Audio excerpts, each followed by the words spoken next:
মৃত গরুর গোস্ত খাওয়া নিয়ে পাটগ্রাম উপজেলার জংড়া ইউনিয়নের ধবলগুড়ি এলাকায় বেশ চাঞ্চল্যকর পরিস্থিতি সৃষ্টি হয়েছে। দেখতে পাচ্ছেন যে এই যে ছোট্ট বাছুর বাছুর হওয়ার পরেই কিন্তু তার মা চলে গিয়েছে, অর্থাৎ মারা যাওয়ার পরে সেই শোক কাটতে না কাটতেই তারও কিন্তু শোক রয়েছে।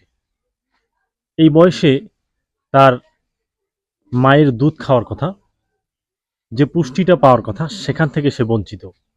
সেই মৃত গরুর গোস্ত আসলে ইতিমধ্যে মানুষ খেয়ে ফেলেছে, যেটা বোঝা যাচ্ছে।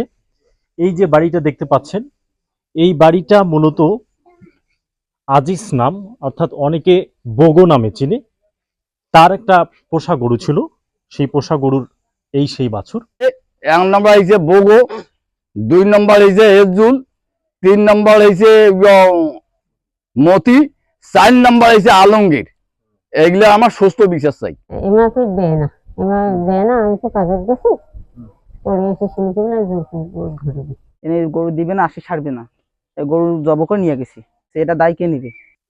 এজ্জুল, যে আসলে মাংস বিক্রেতা হিসেবে পরিচিত, এবং তার সঙ্গে আরো যারা ছিল, এই পুরো ঘটনাটা মোটামুটিভাবে এই স্থানীয় একজন বাসিন্দা, যার নাম হচ্ছে হাইদুল, তিনি কিন্তু পুরো ঘটনাটা জানেন। পরে ওই গরুওয়ালার বাড়ি, এর পরে আমার বাড়ি। কথা বলে যে গরু আর ভালো হবে না, গরুর জীবন ছিল কিন্তু গন্ধতে বগল চাপা যায় না। মাগরিবের টাইমে, মাগরিবের পর ও বললো যে গরু মারা গেছে। উনি নিজেই বললো। আবার রাত 9টার সময় আমাকে জানাইলো ওই ওয়াজ মাহফিলে, যে গরু পথে থুতে, গরুটা পথে ছিল। কয়জনে ধরে পথে নেন, 2 জনের নাম বললো, আলমগীর আর এজ্জুল। তো এজ্জুলের কথা যখন আমাকে বলছে, তখন আমার একটু সন্দেহ হয়েছে যে হয়তো এর আগেও ওইরকম করছে, মরা গরু খোয়াইছে, এবারও ওই কাজ করলে নাকি। কয় না, গরু পোতাইছে। তা আমি রাগ ধরে বললাম যে আমি আচ্ছা খুলবো, যদি গরু বেড়ায় গরুর সাথে তোমাকেও পোতে থাকবো।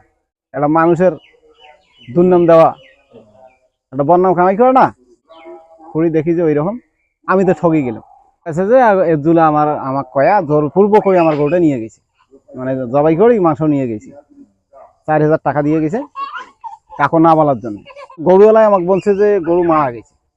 একদিন একটা সাধারণ লোক জিজ্ঞেস করলো, কিরে তোমরা আবার ব্যবসা করতেছেন? বলে কোন নেতা এখন আসুক, ছুরি দিয়ে পেটত ভর ভরে দিব। এবার এই ধরনের ঘটনার পর ওরা আবারও এই যে ইসলে সবের দিন এই ঘটনা ঘটছে। মামলার বিষয়ে আমরা সবাই একমত।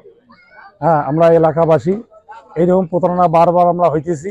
এইভাবে মরা গরু তারা বারবার জব করিয়ে তারা সিন্ডিকেট করে এই মাংস বিক্রি করে। কোথায় গরু অসুস্থ হয় ওরা কিভাবে জানে? তাহলে যারা এই গরুর মাংস বা গরু জবাইয়ের সঙ্গে যারা সম্পৃক্ত, তারা কিন্তু গোটাল উপজেলার ওদের একটা সিন্ডিকেট আছে। আমরা এই বিষয়টা নিয়ে তদন্ত চলছে। প্রশাসনকে দৃষ্টি আকর্ষণ করব যে পাটগ্রাম উপজেলায় এ ধরনের একটা সিন্ডিকেট এরা আছে। এরা বিভিন্ন জায়গায় দেখা গেছে যে একটা গরু যদি পানবাড়িতে অসুস্থ হয়, সেটাকে তারা বুড়িমারিতে বিক্রি করে দেয়। ওদের মূল শিপাটাকে, ওদের সিন্ডিকেটটাকে সম্পূর্ণরূপে একত্র করে এটা একটা দৃষ্টান্তমূলক বিচার হোক। কারণ এই গরুর মাংস আমি খাই নাই, কিন্তু আমার মতো আর একজন মুসলমান তো খাইছে। সেই হিসেবে ওদের একটা ন্যায় বিচার হওয়া দরকার। যে গরু 1 থেকে 1.5 মণ মাংস হবে, সেই গরুটাকে ওরা 5 থেকে 7,000 বা 10,000 টাকার মধ্যেই ক্রয় করে। কিন্তু আমরা সাধারণ মানুষ কিন্তু সেই ন্যায্য দামেই মাংস ক্রয় করি। একটা পশুর যে জবাই করা যে নীতি পৌর প্রশাসক থেকে উপজেলা প্রশাসনের একটা বাংলাদেশের রচিত আইনমালা একটা বিধিমালা আছে, এটা কখনোই মান্য করা হচ্ছে না। আর এভাবেই যদি মরা গরুর গোস্ত মুসলমানদের খাওয়া হয় বা মানুষদের খাওয়া হয়, রোগ থেকে শুরু করে ইসলামে এটা সম্পূর্ণভাবে নিষিদ্ধ। তাই এই নিয়ে আমাদের অবশ্যই উপজেলা প্রশাসনের কাছে প্রশ্ন থেকেই যায় যে আসলে নামে কি উপজেলা প্রশাসন, না তারা কাজ কোনো বাস্তবায়ন করবে? আর এভাবেই কি মানুষ বারবার মরা গরুর গোস্ত খেতেই থাকবে? প্রশ্ন আমাদের সবসময়। নতুবা আমরা এই মরা গরুর জন্য আমরা মরা গরুর গোস্ত না খেয়ে রাস্তায় পর্যন্ত দাঁড়িয়ে যাব। এই মরা গরু কিভাবে ভালো গরু বাজারে সচরাচর জবাই করা হয় সেইটা নিশ্চিত করার জন্য মাননীয় সংসদ সদস্য জনাব ব্যারিস্টার হাসান রাজী প্রধানকেও দৃষ্টি আকর্ষণ করব, উনি যেন এই বিষয়টাকে একটু দৃষ্টি দেন, যেন আমরা এটার একটা সঠিক তদন্ত এবং সঠিক বিচার পাই। এবং যারা এর সাথে জড়িত আছে, সে যে কেউ হোক না কেন, তার জন্য উপযুক্ত শাস্তি হয়, এটা আমাদের এলাকাবাসী সকলের কাম্য।